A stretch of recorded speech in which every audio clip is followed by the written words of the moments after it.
ஒரு புஸ்தகத்தில் எழுதிக்கொள். கர்த்தராலே எரேமியாவுக்கு உண்டான வார்த்தை.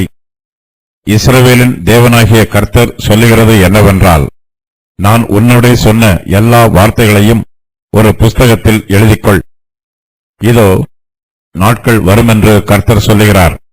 அப்பொழுது நான் இஸ்ரவேலும் யூதாவுமாகிய என் ஜனத்தினுடைய சிறையிருப்பை திருப்பி, நான் அவர்கள் பிதாக்களுக்கு கொடுத்த தேசத்துக்கு அவர்களை திரும்பி வர பண்ணுவேன்.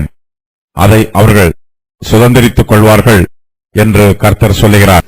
கர்த்தர் எரேமியாவுக்கு சொல்லுகிற வார்த்தைகளை அவர் ஒரு புஸ்தகத்தில் எழுதிக் கொள்ள வேண்டும்.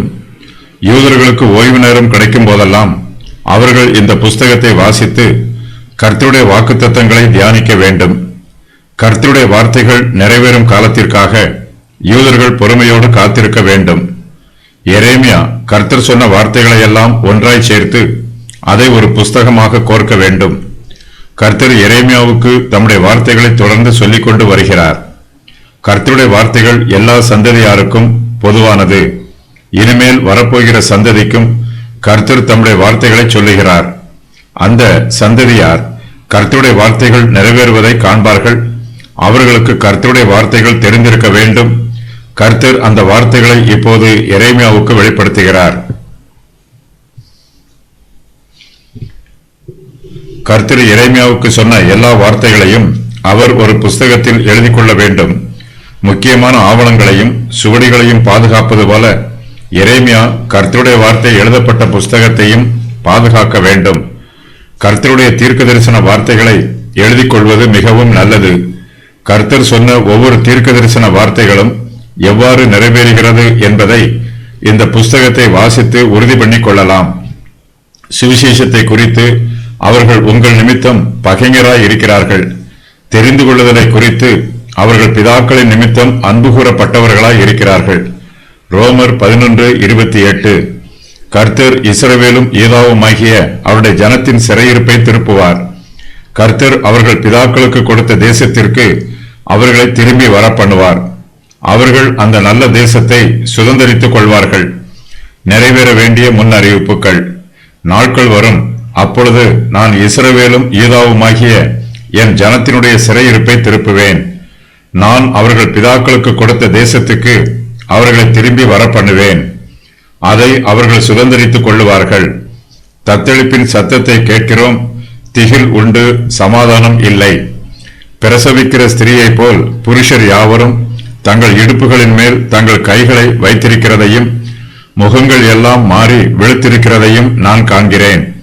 அந்த நாள் பெரியது, அதை போல் ஒத்த நாள் இல்லை. அது யாக்கோபுக்கு இக்கட்டு காலம். அவன் அதற்கு நீங்களாகி ரட்சிக்கப்படுவான்.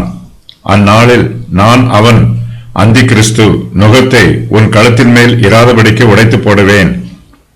உன் கட்டுகளை அறுப்பேன். அந்நியர் இனி அவனை அந்தி கிறிஸ்துவை அடிமை கொள்வதில்லை. தங்கள் தேவனாகிய கர்த்தரை சேவிப்பார்கள். தங்கள் ராஜாவாகிய தாவீதை சேவிப்பார்கள். நான் உன்னை தூரத்திலும் உன் சந்ததியை தங்கள் சிறையிருப்பின் தேசத்திலும் இராதபடிக்கு ரட்சிப்பேன். யாக்கோபு திரும்பி வந்து அமர்ந்து சுகித்திருப்பான். அவனை தத்தளிக்க பண்ணுகிறவன் இல்லை. உன்னை சிதறடித்த எல்லா ஜாதிகளையும் நான் நிர்மூலமாக்குவேன். உன்னையோ நான் நிர்மூலமாக்காமலும் முற்றிலும் தண்டியாமல் விடாமலும் மட்டாய் தண்டிப்பேன். உன்னை பட்சிக்கிறவர்கள் யாவரும் பட்சிக்கப்படுவார்கள். உன் சத்துருக்கள் எல்லோரும் சிறைப்பட்டு போவார்கள். உன்னை சூறையாடுகிறவர்கள் சூறையாடப்படுவார்கள். உன்னை கொள்ளையிடுகிற அனைவரையும் கொள்ளைக்கு ஒப்புக் கொடுப்பேன். நான் உனக்கு ஆரோக்கியம் வரப்பண்ணுவேன். உன் காயங்களை ஆற்றுவேன். யாக்கோபுடைய கூடாரங்களின் சிறையிருப்பை திருப்புவேன். அவன் வாசஸ்தலங்களுக்கு இரக்கம் செய்வேன். நகரம் தன் மண்மேட்டின் மேல் கட்டப்படும். அரமனை முன்போல் நிலைப்படும். அவைகளில் இருந்து ஸ்தோத்திரமும் ஆடல் பாடலின் சத்தமும் புறப்படும். அவர்களை வர்த்திக்க பண்ணுவேன். அவர்கள் குறுகி போவதில்லை. அவர்களை மகிமைப்படுத்துவேன். அவர்கள் சிறுமைப்படுவதில்லை. அவர்கள் பிள்ளைகள் முன்போல் இருப்பார்கள். அவர்கள் சபை எனக்கு முன்பாக திடப்படும். அவர்களை ஒடுக்கின யாவரையும் தண்டிப்பேன். அவர்களுடைய பிரபு அவர்களில் ஒருவனாயிருப்பான். அவர்களுடைய அதிபதி அவர்கள் நடுவில் இருந்து தோன்றுவார். அவரை சமீபித்து வரப்பண்ணுவேன், அவர் சமீபித்து வருவார். நீங்கள் என் ஜனமாய் இருப்பீர்கள், நான் உங்கள் தேவனாய் இருப்பேன்.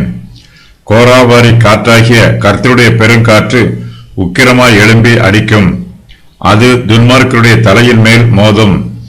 கர்த்தர் தம்முடைய இருதயத்தின் நினைவுகளை நடப்பித்து நிறைவேற்றும் அளவும் அவருடைய உக்கிர கோபம் தணியாது. கடைசி நாட்களில் அதை உணர்ந்து கொள்வீர்கள். அக்காலத்திலே நான் இஸ்ரவேலின் வம்சங்களுக்கெல்லாம் தேவனாய் இருப்பேன், அவர்கள் என் ஜனமாய் இருப்பார்கள். இஸ்ரவேலே, மறுபடியும் உன்னை கட்டுவிப்பேன், நீ கட்டப்படுவாய். மறுபடியும் நீ மேள வாத்தியத்தோடும் ஆடல் பாடல் செய்கிறவர்களின் களிப்புள்ள கூட்டத்தோடும் புறப்படுவாய். மறுபடியும் சமாரியாவின் மலைகளிலே திராட்சை தோட்டங்கள் நாட்டுவாய்.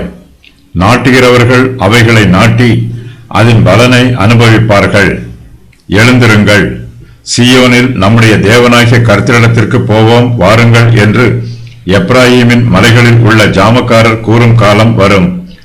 நான் அவர்களை வடதேசத்தில் இருந்து வரப்பண்ணி அவர்களை பூமியின் எல்லைகளில் இருந்து கூட்டி வருவேன். மகா கூட்டமாய் இவ்விடத்துக்கு திரும்புவார்கள். அழுகையோடு வருவார்கள், விண்ணப்பங்களோடு வருவார்கள். அவர்களை வழி நடத்துவேன்.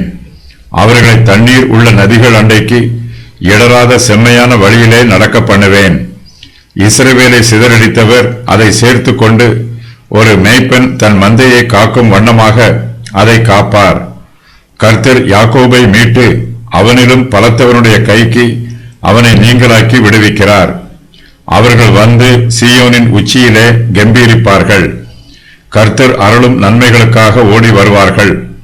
அவர்களுடைய ஆத்துமா நீர்ப்பாய்ச்சலான தோட்டம் போல் இருக்கும். அவர்கள் இனி தொய்ந்து போவதில்லை. அப்பொழுது கன்னிகைகளும் வாலிபரும் முதியோரும் கூட ஆனந்த களிப்பாய் மகிழுவார்கள். நான் அவர்கள் துக்கத்தை சந்தோஷமாக மாற்றி அவர்களை தேற்றுவேன். ஆசாரியர்களின் ஆத்துமாவை கொடுமையானவைகளினால் பூரிப்பாக்குவேன். என் ஜனங்கள் நான் அளிக்கும் நன்மையினால் திருப்தியாவார்கள். உன் கிரியைக்கு பலன் உண்டு. ஆகையினால் நீ அழாதபடிக்கு உன் சத்தத்தை அடக்கி நீ கண்ணீர் விடாதபடிக்கு உன் கண்களை காத்துக்கொள். அவர்கள் சத்துருவின் தேசத்தில் இருந்து திரும்பி வருவார்கள். உன் முடிவை பற்றி உனக்கு நம்பிக்கை உண்டு. உன் பிள்ளைகள் தங்கள் தேசத்துக்கு திரும்பி வருவார்கள். எப்ராயிம் துக்கித்து புலம்பிக் கொண்டிருக்கிறதை நிச்சயமாய் கேட்பேன். அவனுக்கு உருக்கமாய் இறங்குவேன். ஸ்திரியானவள் புருஷனை சூழ்ந்து கொள்ளுவாள். நான் அவர்கள் சிறையிருப்பை திருப்பும் போது அவர்கள் கர்த்தர் உன்னை ஆசீர்வதிக்க கடவர் என்று சொல்லுவார்கள். அதன் பட்டணங்களிலும் சொல்லுவார்கள். அதிலே யூதாவும் அதனுடைய எல்லா பட்டணங்களின் புருஷரும் பயிரிடும் குடிகளும் மந்தைகளை மேய்த்து திரிகிறவர்களும் ஏகமாய் குடியிருப்பார்கள். நான் விடாய்த்த ஆத்துமாவை சம்பூரணம் அடைய பண்ணி தொய்ந்த எல்லா ஆத்துமாவையும் நிரப்புவேன். நாட்கள் வரும், அப்பொழுது இஸ்ரவேல் குடும்பத்தையும் யூதா குடும்பத்தையும் மனுஷ வித்தினாலும் மிருக வித்தினாலும் விதைப்பேன். அப்பொழுது நான் கட்டவும் நாட்டவும் அவர்கள் பேரில் ஜாக்கிரதையாய் இருப்பேன். பிதாக்கள் திராட்சை காய்களை தின்றார்கள், பிள்ளைகளின் பற்கள் கூசி போயின என்று அந்நாட்களில் சொல்ல மாட்டார்கள். அவனவன் தன் தன் அக்கிரமத்தின் நிமித்தமே சாவான். அப்பொழுது இஸ்ரவேல் குடும்பத்தோடும் யூதா குடும்பத்தோடும் புது உடன்படிக்கை பண்ணுவேன். நான் என் நியாயப்பிரமாணத்தை அவர்கள் உள்ளத்திலே வைத்து அதை அவர்கள் இருதயத்திலே எழுதுவேன். நான் அவர்கள் தேவனாய் இருப்பேன், அவர்கள் என் ஜனமாய் இருப்பார்கள். இனி ஒருவன் மற்றவனுக்கு கர்த்தரை அறிந்துகொள் என்று போதிப்பதில்லை. அவர்கள் அக்கிரமத்தை மன்னிப்பேன், அவர்கள் பாவங்களை இனி நினையாதிருப்பேன். இஸ்ரவேல் சந்ததி எனக்கு முன்பாக என்றைக்கும் ஒரு ஜாதியாய் இராதபடிக்கு அற்று போகாது. நான் இஸ்ரவேல் வம்சத்தார் அனைவரையும் அவர்கள் செய்த எல்லாவற்றின் நிமித்தமும் வெறுத்து விடுவேன். நாட்கள் வரும், அப்பொழுது எருசலேம் நகரம் அனனியேலின் கோபுரம் முதல் கோடிவாசல் மட்டும் கர்த்தருக்கென்று கட்டப்படும். பிரேதங்களை புதைக்கிறதும் சாம்பலை கொட்டுகிறதுமான பள்ளத்தாக்குகள் அனைத்தும் கர்த்தருக்கு பரிசுத்தமாய் இருக்கும். அப்புறம் எருசலேம் நகரம் என்றென்றைக்கும் பிடுங்கப்படுவதுமில்லை, இடிக்கப்படுவதும் இல்லை. புறஜாதி தேசங்களில் இருந்து இஸ்ரவேலின் எல்லா கோத்திரத்தாரையும் கர்த்தர் பாலஸ்தீன தேசத்திற்கு திரும்பவும் அழைத்து வருவார். அங்கு அவர்கள் மேசியாவின் கீழ் நித்திய தேசமாக இருப்பார்கள். இந்த தீர்க்க தரிசனம் வேதாகமத்தில் 15 தடவைகளுக்கு மேல் கூறப்பட்டிருக்கிறது. இஸ்ரவேல் கோத்திரத்தார் பாலஸ்தீன தேசத்திற்கே திரும்பி வருவார்கள். இந்த தேசத்தை கர்த்தர் அவர்களுடைய பிதாக்களுக்கு கொடுத்திருந்தார். இது இஸ்ரவேல் தேசத்தாரின் சொந்த தேசம்.